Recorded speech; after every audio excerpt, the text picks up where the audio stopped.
सहनाववतु सहनौ भुनक्तु सह वीर्यं करवावहै तेजस्विनावधीतमस्तु मा विद्विषावहै। ॐ शान्ति शान्ति शान्तिः। शङ्करं शङ्कराचार्यं केशवं बादरायणं सूत्रभाष्यकृतौ वन्दे भगवन्तौ पुनः पुनः।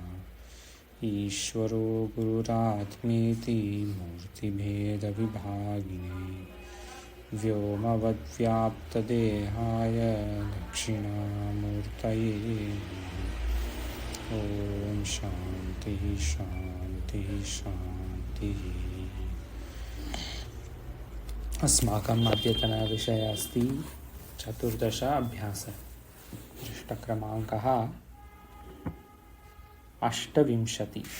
28 अभ्यास 14।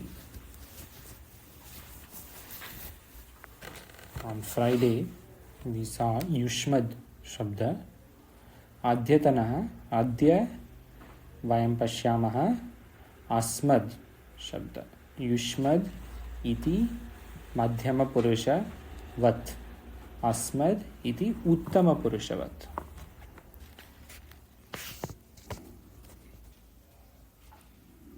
Page 28. I will quickly read.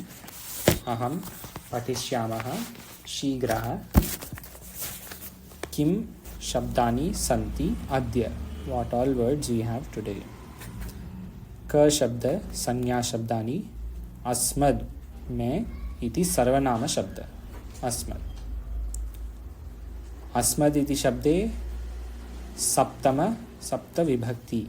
सप्तविभक्तिः सन्ति, विभक्तयः सन्ति।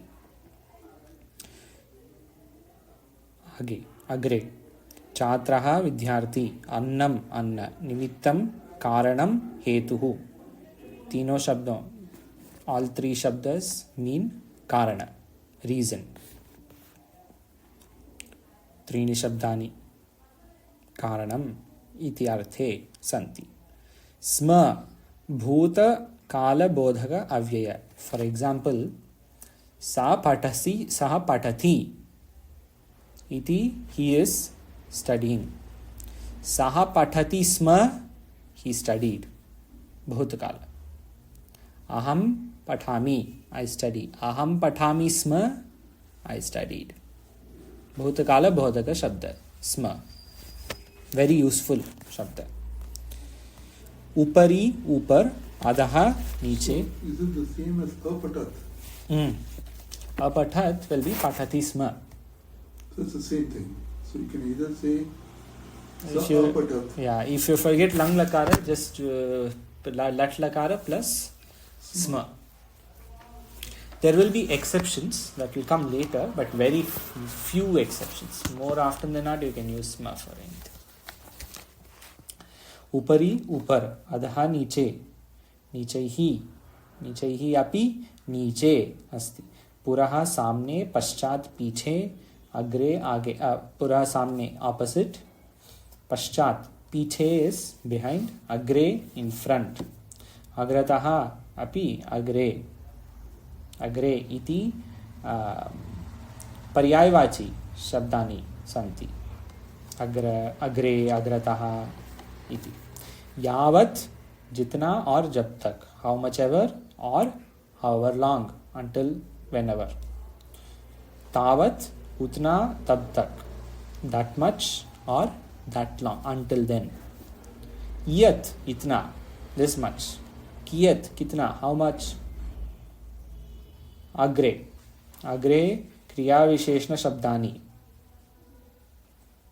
शब्दे, द्वे शब्दे ही अस्ति स्तः, श्रेष्ठः पटुतमः। अभ्यास 13 वयं पश्यामः स्म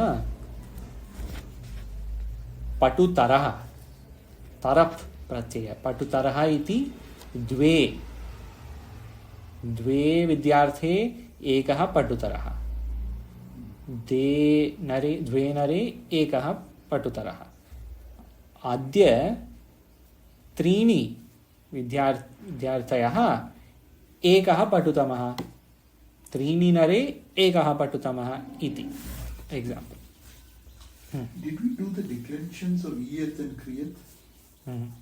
We haven't done it.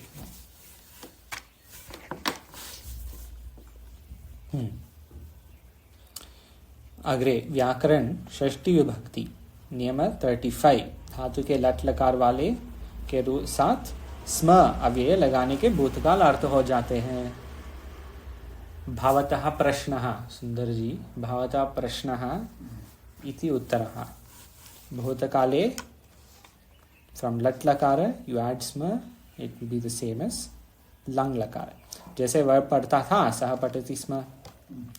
संबंध कारक में के अर्थ में षष्ठी विभक्ति होती है, जैसे रामस्य पुस्तकम, मम पुस्तकम, माय बुक, रामस्य पुस्तकम, रामस बुक, रामस्य गृहम, रामस हाउस इति अस्य इति प्रत्यय षष्ठी विभक्त्या अस्ति। कृष्णस्य, जैसे रामस्य पुस्तकं कृष्णस्य गृहं, गंगायाः जलं, गंगायाः किमर्थं स्त्रीलिंग समीचीनं, गंगा इति स्त्रीलिंग शब्दः अस्ति। वृक्षस्य पत्रं, हेतु शब्द के साथ षष्ठी विभक्ति होती है, जैसे अध्ययन के हेतु रहता है, अध्ययनस्य हेतोः वसति, धनस्य हेतोः पठति, अथवा धनस्य कारणम्, अध्ययनस्य कारणम् इति अपि समीचीनम् अस्ति। कारणं, कारणस्य, धनस्य कारणस्य, धनस्य हेतोः, द्वे अपि षष्ठी विभक्ति स्तः। निमित्त अर्थ वाले शब्दों, निमित्त, हेतु, कारण, प्रयोजन के साथ प्रायः सभी विभक्तियां होती है। सो ऑल आर ओके। जैसे वह किस लिए पढ़ता है, स किम निमित्तं पठति, केन निमित्तेन, कस्मै निमित्ताय, कस्य हेतोः, कस्मात् कारणात्, केन प्रयोजनेन, सर्वं समीचीनं सन्ति। सर्वे शब्दे समीचीनं सन्ति, सर्वाः शब्दाः समीचीनं, सर्वाणि शब्दानि समीचीनं सन्ति। स्मरणार्थ की धातुओं के साथ, बट ओनली खेद पूर्वक स्मरण, like with regret, remembering someone. मातुः स्मरति, I remember my mother if mother is not there anymore, like that, with regret, with sadness. बहुतों में से एक को छाटने के अर्थ में, जिसे छाटा जाए उसमें षष्ठी और सप्तमी दोनों होती हैं। For example, So suppose you are doing smarana of your mother when she is not dead, then you say what? Mataha smarati. जैसे लिखा है मातुः स्मरति। No, matu is khed purvak. हाँ, But what I'm saying, if you're just thinking of her not khed purvak, द्वितीया विभक्ति, मातृ मातृः मातृम स्मरति, matrum smarati. That will come later, because rikara strilinga we have not come to. We have only seen akara, ukara, ikara. Rikara will be in the advanced book. It will come later, but it will be द्वितीया विभक्ति। बहुतों में से एक से, to sort many, षष्ठी और सप्तमी। जैसे we have already seen, छात्राणां रामः श्रेष्ठः, छात्राणां इति षष्ठी विभक्ति अस्ति। छात्रेषु इति सप्तमी विभक्ति अस्ति। बालकानां बालकेषु वा कृष्णः पटुतमः। Among students Krishna is the most intelligent, पटुतमः। ऊपरी, अधः, नीचैः, पुरः, पश्चात्, अग्रे, अग्रतः के साथ षष्ठी होती है, जैसे गृहस्य उपरि, गृहस्य अधः, गृहस्य पुरः, गृहस्य पश्चात्, गृहस्य अग्रे, कक्षायाम् अग्रे, गंगायाः, सो कक्षायाः अग्रे, एटसेट्रा। ओके, उदाहरण वाक्य अहं पठामि। यह राम का घर है, एतत् रामस्य गृहम् अस्ति। भोजनस्य हेतोः आगच्छ, come for food, come for eating. कस्मात् कारणात् अससि, why are you laughing, from what reason are you laughing. so if you put that second sentence in Hindi, it will be bhojan ko आओ। भोजन के कारण, Bhojan ki karan, but ke karan we are not used. Bhojanasya. Okay. Balakah janakasya smarati. Boy remembers father but with regret. Shishyanam Ramah Shreshtaha Patutamaha cha asti. Among students, Rama is most Shreshta, that is noble, kind, blessed, whatever, best. Patutamaha, most intelligent also. Grihasya upari puraha paschat che ke santi. Who is there? Who is in front of griha, behind griha, opposite griha, etc. Ke santi. Who all are there? Aham pathami. I read. Mam pashya. Look at me. Mam pashya. Mam iti dvitiya vibhakti ekavachana asti. Mam pashya. Maya saha Ramaha asti. Along with me, there is Rama. With me, Rama is there. Mahyam modakam rochate. I like modaka. Mama etat pustakam asti. This is my pustaka. Mama etat pustakam mama asti. Mine. Mai kshamam satyam cha staha. I have kshama and satyam. Both. They are in me. They are in me. I have tolerance, truth, forgiveness, etc. Yavat ichasi tavat bhakshaya. Whatever you like, eat that. Yavat guruhu atra asti. Tavat atra eva tishtha. Until guru is here, stay there. Okay. Now we see Asmad Shabda, page number 77, 40. So just quickly read and then I'll explain one thing that we didn't do yesterday. There is one small addition that we have to see. We didn't see yesterday. Okay. Sundarji Bhavan Patatu. Aham avam vayam. Mam avam asman. Maya. Maya avabhyam. Maya avabhyam asmabhihi.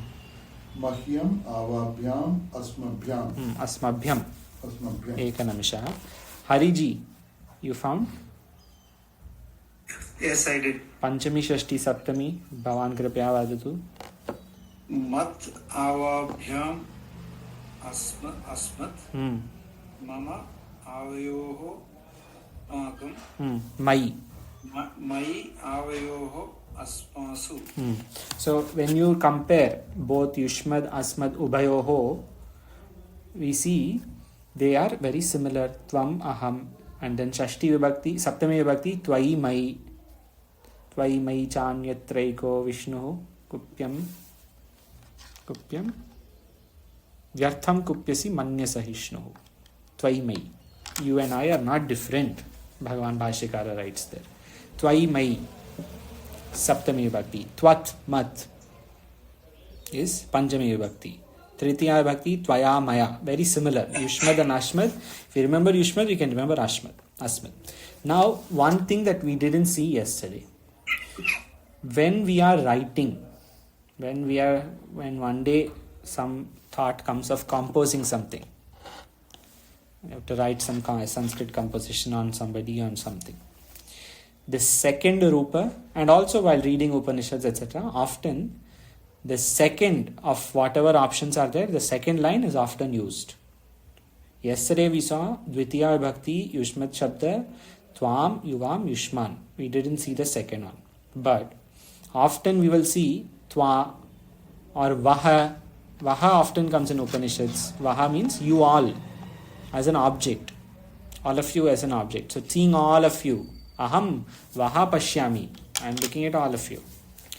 Tva, Vam, Vaha. And then the same in Asmad is Ma, Nau, Naha. Naha comes often in Upanishads. Gayatri mantra also. Diyo yo naha. Correct. Diyo yo naha. And also in the first chapter of Brihadaranyaka Upanishad, Naha came often. When this Prana and Indriyas were all fighting. Indriyas were all saying, I am the most Shreshta. Chakshu came and said, I am most. Shrota said, I am Shreshta. Manas said, I am Shreshta. Vak said, I am Shreshta. Then Prana didn't say anything. But Prana said, I am leaving. All the Indriyas said, no, you are the Shreshta. So they said, Naha. We all believe. Naha.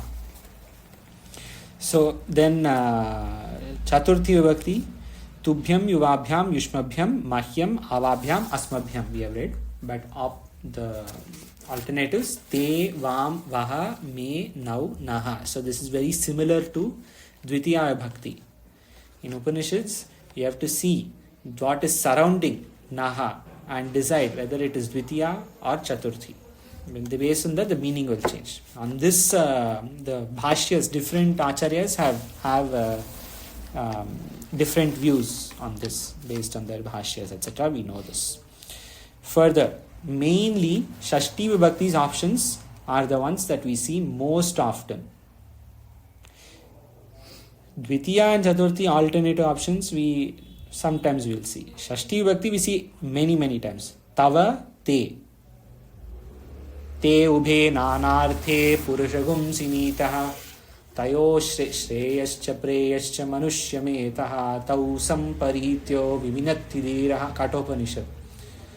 Shreyo hi dhiro pi preyaso vrinite preyo mando yoga kshemad vrinite. And then before that, the first mantra was, what is the first mantra? Kathopanishad, Prathama Adhyaya, Dvitiya Valli, Prathama mantra.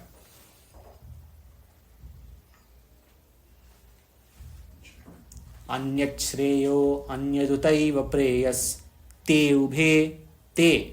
Te there is the alternative version here. Te ubhe nanarthe purushagum sinita.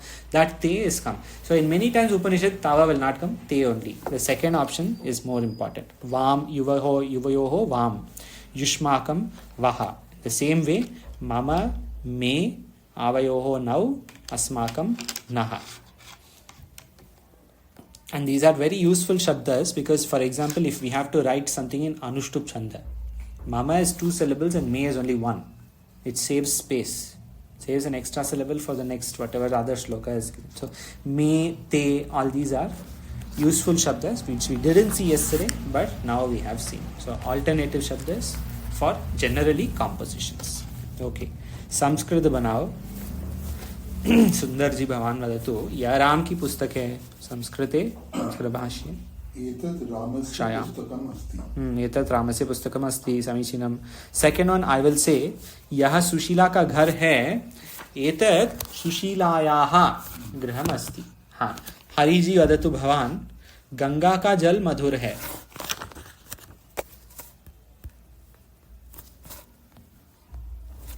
Ganga का जल मधुर है गंगायाः जलम मधुरम अस्ति बहु समीचीनम आपः जलम दोनों उभयोः समीचीनम स्तः बहुत आर ओके वृक्ष के पत्ते लाओ सो वृक्षस्य पत्राणि किम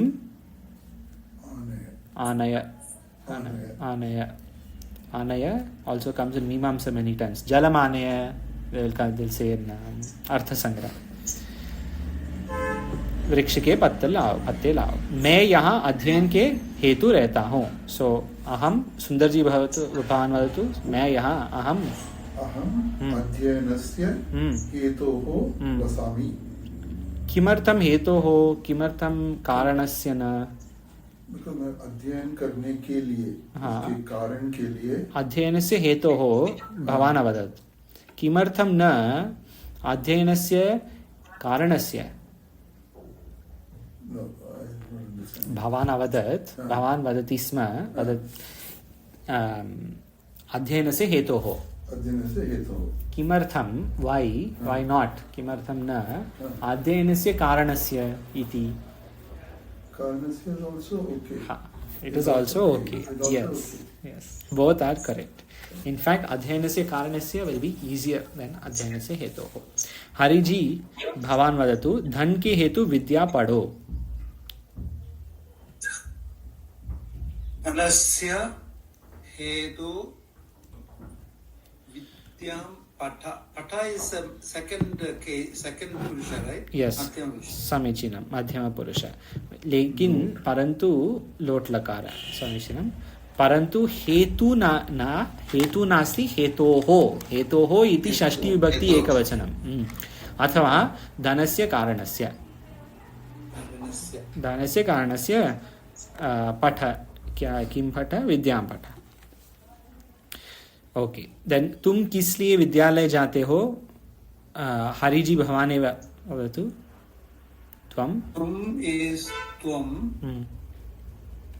तुम किस लिए फॉर व्हाट. धनस्य कारणस्य लाइक दैट.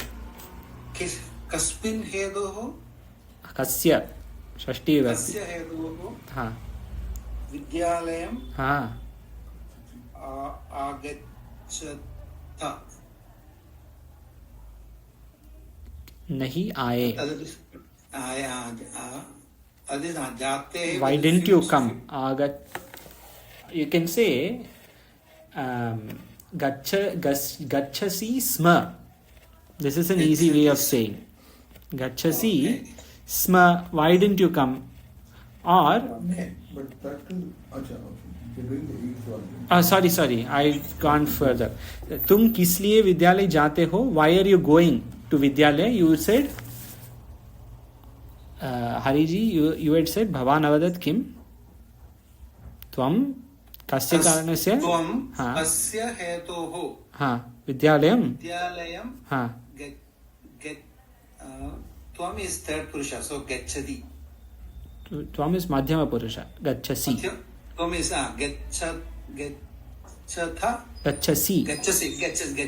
गच्छसि. सम्यक्. सुंदर जी वदतु भवान्. नवम बालक माता को स्मरण करता है. इजी. माता को स्मरण करता है. बालकः. But here it is not खेद पूर्वक. Otherwise, it's okay. We'll take it as खेद पूर्वक. मातुः स्मरति. हाँ मातुः स्मरति. सम्यक्. Yeah, we'll have to assume because that other one is not here. It's not here. So it's okay. छात्रों में कृष्ण श्रेष्ठ और सबसे चतुर है. I'll say this. छात्राणां कृष्णः श्रेष्ठः छात्राणां श्रेष्ठः. That is also correct. Or you say छात्राणां श्रेष्ठतमः. That is also correct. कृष्णः श्रेष्ठतमः च पटुतमः च. But can I say छात्रेषु instead of छात्राणां. Okay. छात्रेषु कस्मिन् विभक्ति अस्ति.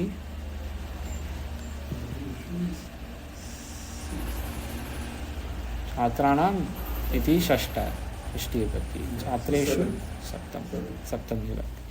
तो षष्ठी विभक्ति सप्तमी विभक्ति उभयोः समीचीनं स्तः. We don't have to. We can. It is not necessary. Because see, it is the way you read it, right? छात्रों में कृष्ण श्रेष्ठ. So you say छात्राणां Krishna श्रेष्ठतम. He is the best or he is good. श्रेष्ठ. In the Ashuddha Vakya, third one. In the Ashuddha Vakya they have changed it, right? But they have also changed Kavinam, right? That is correct. So and also here in the Ashuddha Vakya the main reason it is not that Shreshtatama is a wrong word. It's just that it is not necessary and we cannot say that he is the best. For example, here they say specifically Sabse Chatur. Sabse is correct. So you say Patutamaha.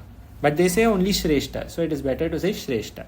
But if they say among these he is Sabse, then Shreshta. Yes. So they since they didn't say Sabse, Shreshtaha. Samyak. Samichinam. Then घर के ऊपर समान और पीछे बालक हैं. हरि जी भवान वदतु. घर के ऊपर सामने और पीछे.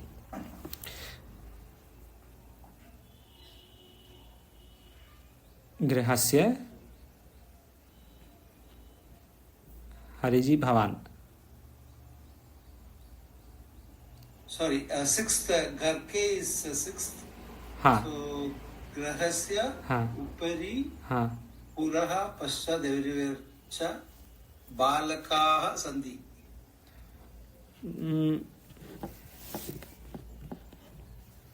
बालकाः सन्ति. सम्यक् समीचीनं. किमर्थं बालकाः? पीछे बालक है. Hindi it can be one or many, no? No, so this is a good question. It's in Hindi they have written हैं. right? Hai is plural. Plural, correct. Hai is singular. So it is what you said is correct. Balakaha santi. जितना चाहो उतना पढ़ो. यावत इच्छसि तावत पठ. This is which lakara? लोट. लोट.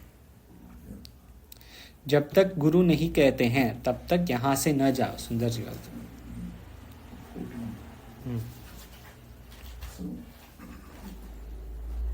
यावत गुरुः हाँ. न वदति हाँ. तावत हाँ. एतत् न गच्छ. एते न गच्छ.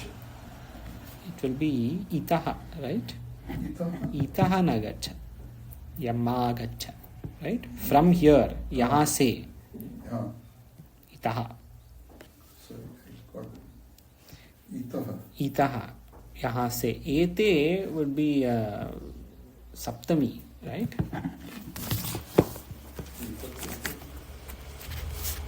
Ete, this will be prathama बहुवचन अथवा अगर नपुंसकलिंग यदि नपुंसकलिंग अस्ति द्वितीया द्विवचन एते.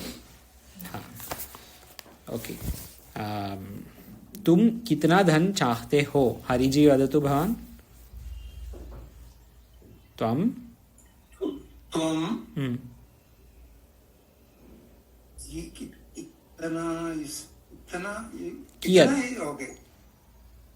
कियत्. हाँ. त्वं कियत् धनम् इच्छति. इच्छति. किमर्थम्?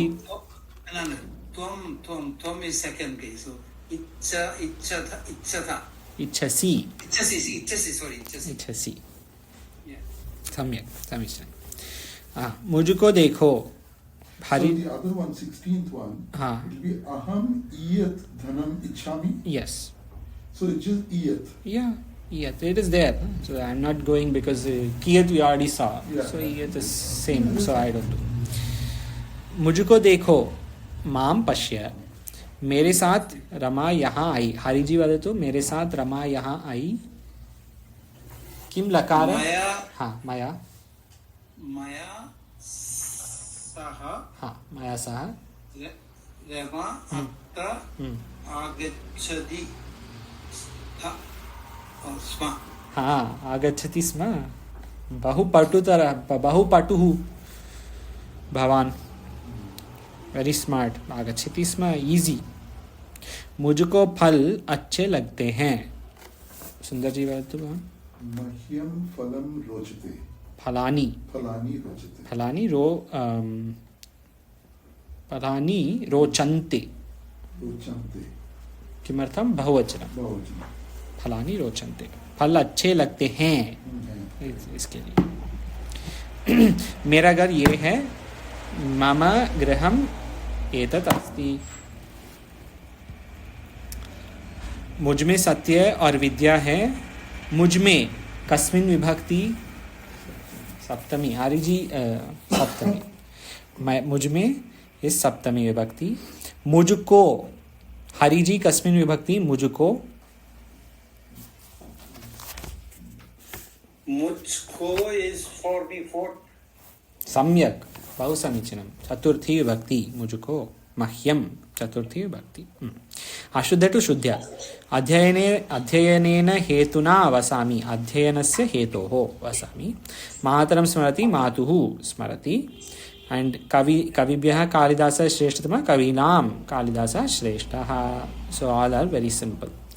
सुंदर जी, दो को द्विवचन और बहुवचन में बदलो. You can just do this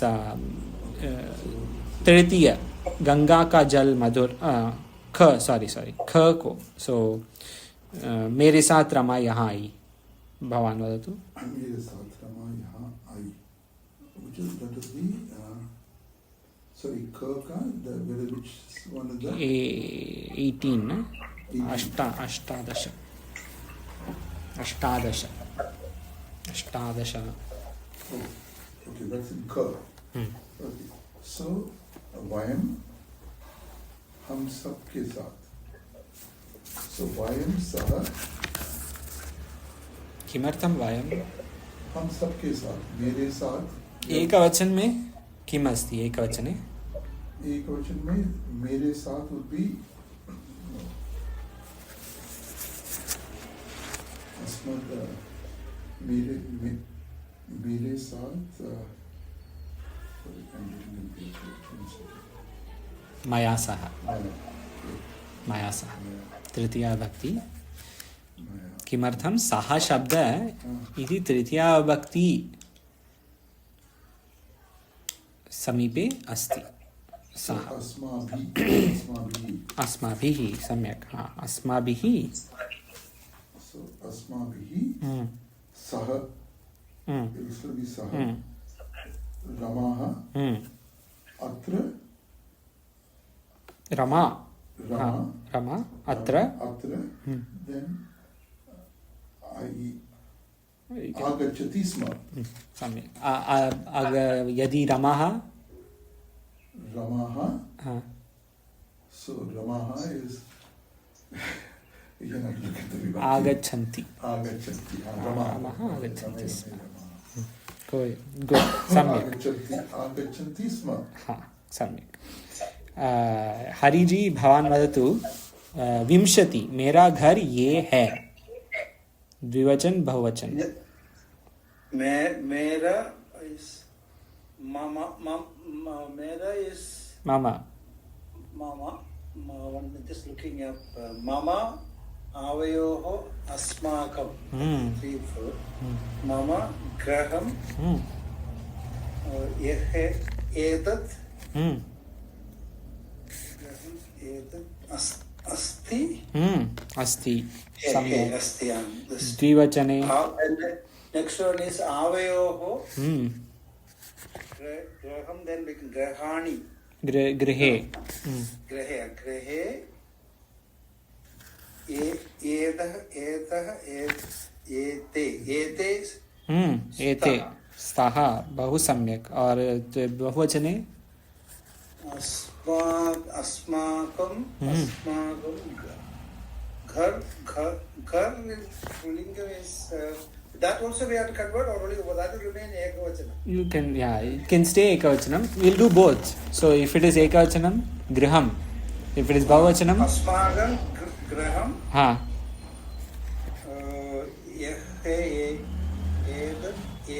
एतानि.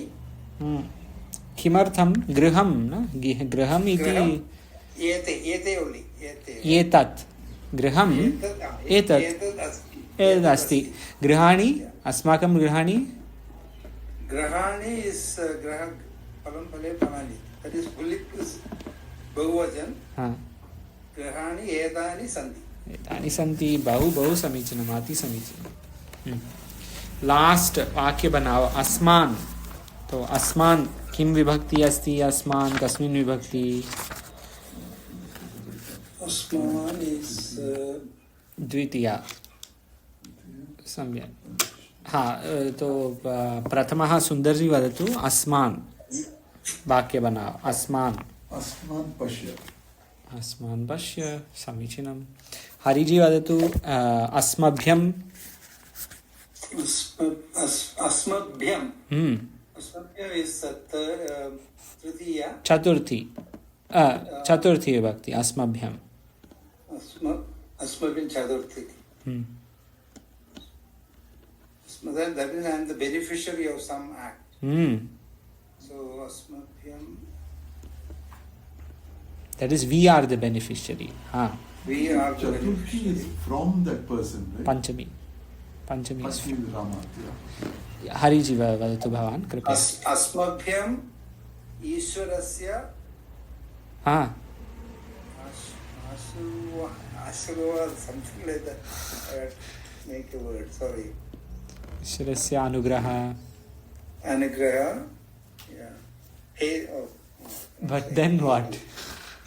After that, let there be. So it will be bhavatu. Bhavatu, okay. Anugraha se hetu bhavatu. Or you can say something simple like asmakam yacha. Give it to asmabhyam yacha. Give it to us. Yacha, you give. You tell somebody. Like how Sundarji said, Asman Pashya. Asmabhyam Yacha. Sundarji Bhavan Vadatu, Asmat. So, Asmat. Okay, Asmat is. I struggled a bit with this. No problem. Okay. Asmat Kim Vibhakti Kasmin Panchami Vibhakti. And in Bahuvachana. So therefore, Panchami Bahuvachana is Hamse. So, Asmat Hamse. Okay. I'll ask Hariji. Hariji, Asmat iti shabdena saha kim vakyam asti? Asmat is in sixth, the fifth. Fifth, So- Panchami. So it is the point of separation. But Point from separation. us, you can say point of From separation. us. How?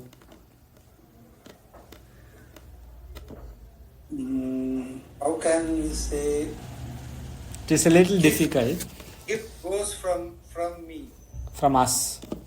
from us. A gift goes from us. Dhanam. Dhanam, asmat, Hmm. dadami, Dhanam gacchati asmat. dhanam gacchati, dhanam gacchati, Dhanam asmat gacchati. Vidyam. asmat gacchati. Vidya asmat gacchati.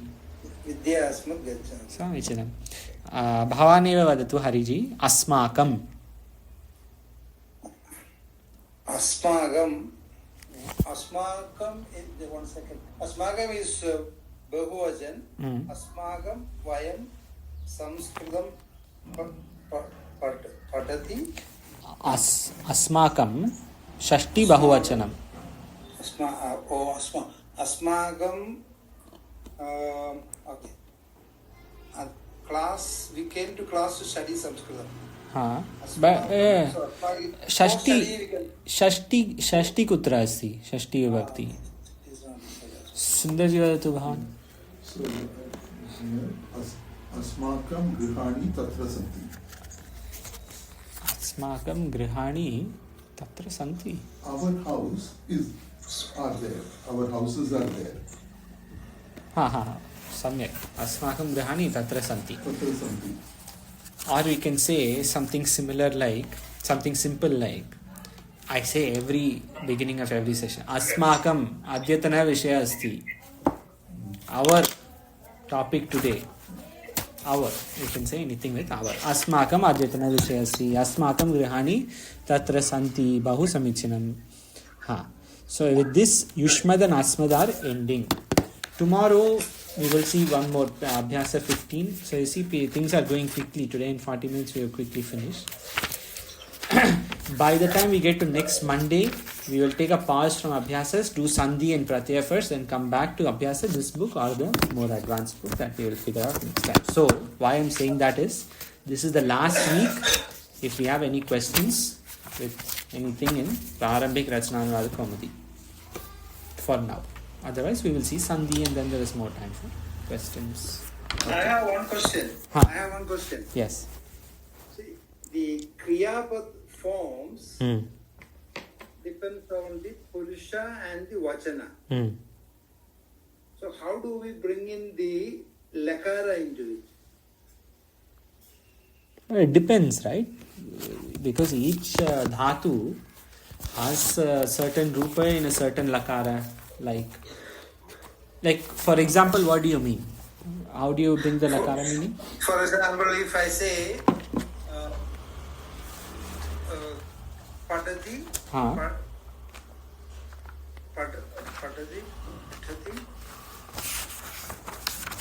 Patati, you are asking how to match, right? Yeah, correct. Patati, second form is the for Matyavan is Patas. What you have to see is who the actor is. Saha Okay. Patati. Athava Saha Patati. और lung लकारे सः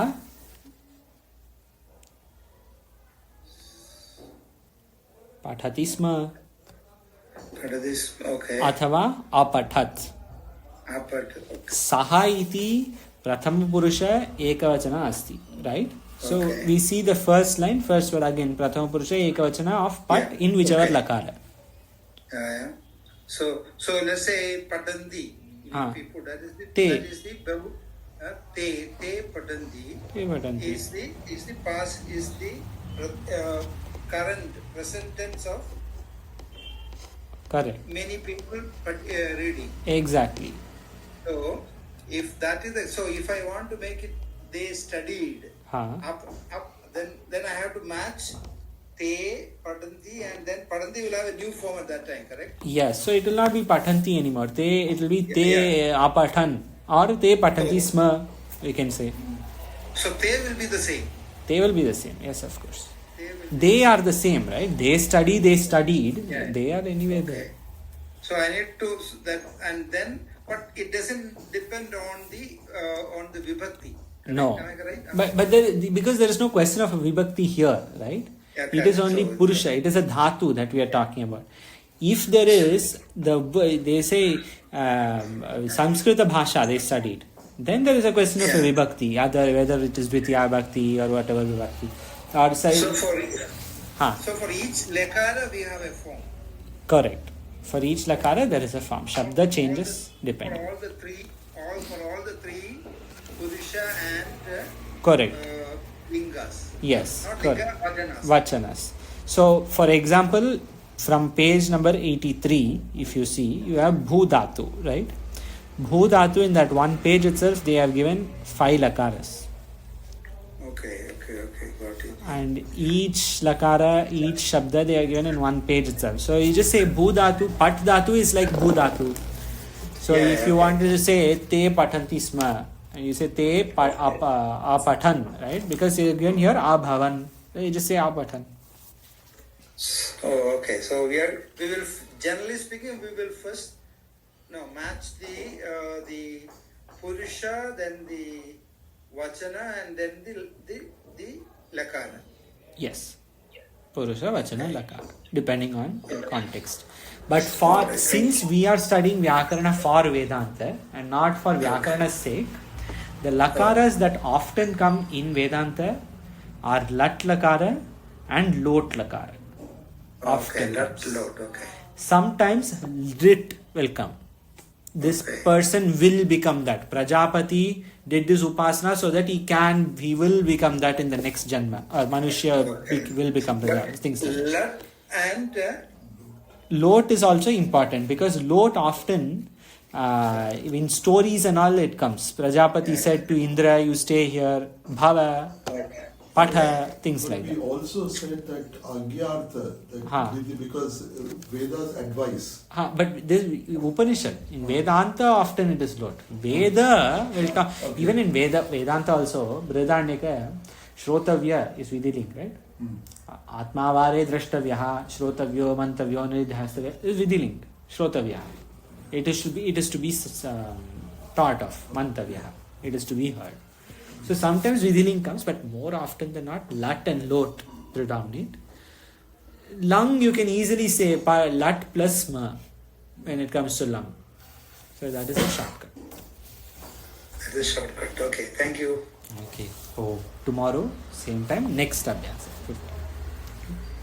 Okay, yesterday in the lecture, Swamiji did not describe